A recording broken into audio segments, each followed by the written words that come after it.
Good morning, Magic. It's Thursday, April 16th, 2020, and today I am honored to be joined by Sheldon Menery. Hey, Gavin. Thanks for having me.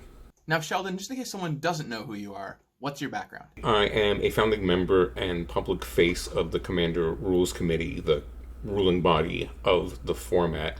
I'm commonly regarded as the creator of the format when I took the proto idea from my gaming group and friends in Anchorage, Alaska when I was there, and massaged it and turned it into the beginnings of the format that became Commander. I recently spent a few months out there in Renton as a Magic designer, working on, of course, our favorite format. So Wizards manages most of Magic, and the Rules Committee, that's you, Scott Larrabee, Toby Elliott, and Gavin Dugan, manage Commander.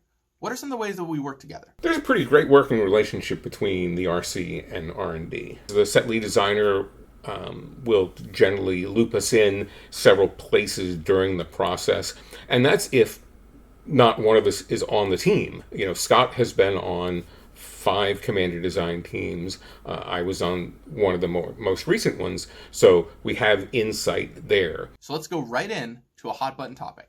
Companion. How much did you know about it in advance? Yeah, we saw Companion early on, so we knew it was coming. And then when I was there in October and November, I spent some considerable time talking with rules manager Eli Schifrin about how and why Companion would and should work. Companions are really exciting to build around, and there's been a lot of discussion around how they're legal in Commander. Can you speak to what led to that decision? The reason we think Companion is okay is twofold. One, it's just a cool mechanic. We believe that restriction breeds creativity, and Companion definitely does that, with the obvious exception, which I'm sure we're going to talk about, being Lutri. We see it as a narrowing of the field instead of an expansion of the field, and that hits on why Companion is okay as compared to Wishes, and Wishes being shorthand for anything that references outside the game cards. They play in the same space, but they're different. Companion is self-referential and self-limiting, so Companion only talks about itself, whereas Wishes talk about other cards. They're expansive. So while Companion, we believe, is focused and will lead to creativity, Wishes can tend to lead to homogenization, which of course we don't like. Let's talk about the otter in the room, Lutri. What led to you banning it right away? Lutri got banned because it provides a free, and when I say free, I mean with 0 opportunity cost, 101st card that you know you're going to start with in your opening hand. Because of the way Companion works, there is generally an opportunity cost to providing companions because you have to build with the deck building restrictions. Lutri doesn't have a deck building restriction as far as Commander is concerned. Even the best cards in your deck, I don't care whether you think it's Sol Ring or Solemn Simulacrum, those have an opportunity cost. They take up a slot.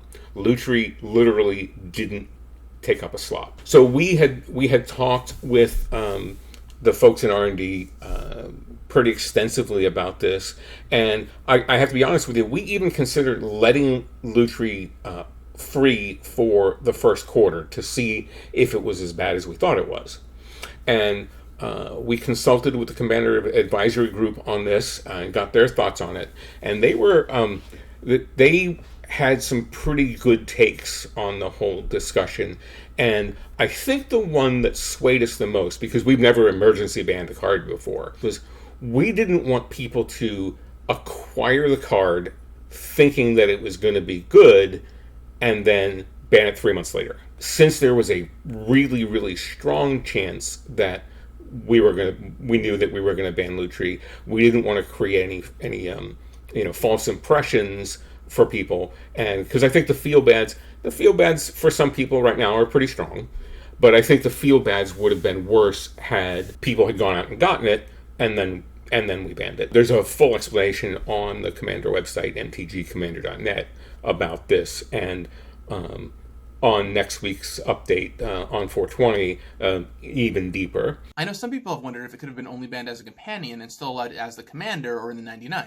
Any thoughts on that? Well, we don't make corner case rules just for a few cards. The reason we got rid of Band as Commander was that only 3 or 4 or maybe 5 cards fit. And when you make rule sets, you make them for the primary use cases, not the corner cases. So those 3 or 4 commanders or these few companions don't make sense from a rules administration and messaging perspective. Those of us who spend a lot of time on social media talking about the format, we're heavily invested. There is a huge swath of the Commander player base who aren't as heavily invested. So we also want to make sure that we're messaging to them, that they don't have to spend a lot of time making sure that their ban lists and whatnot don't have several components to them. Magic players are really smart. We understand that you could process Band as Commander or Band as Companion or other similar circumstances, but it just seems unnecessary to layer that much administration onto such a small subset of the cards in the format. So what are some of the cards in Ikoria you're most excited to put into your Commander decks? The whole Ikoria family is just chock full of so many good cards that you and I could spend a long, long time talking about exactly which ones are going to go into my suite of now 53 Commander decks. Okay. How about just 3? Mythos of Snap decks is going to get slammed right into my Queen Marchesa, Long May She Reign deck. It does exactly what I want it to do, provides me the opportunity to become the Monarch and stay the Monarch. I will make fair play of Vivian Monsters Advocate. I'm going to have to resist the urge to put that into 3 or 4 different decks. The third card that I'm going to pick is Deflecting Swat. It's the free one that gets to change the target of something. So as soon as someone has the big fireball or something to somebody's face, well, they're going to do it to themselves. Thank you so much for joining, Sheldon. It's been amazing to have a true Magic luminary on the show. Any parting thoughts? Yeah, I want to give a quick shout out to all the Commander fans. Thanks for all your support through my personal things, and of course, as we navigate together 2020, the year of Commander. I look forward to seeing you all in person once all this nonsense is behind us and we can get together again wherever it might be. Thanks to you, Gavin, for having me. I'm sure that you and I will see each other sooner rather than later. Thanks for watching, and we'll talk again soon. You got this.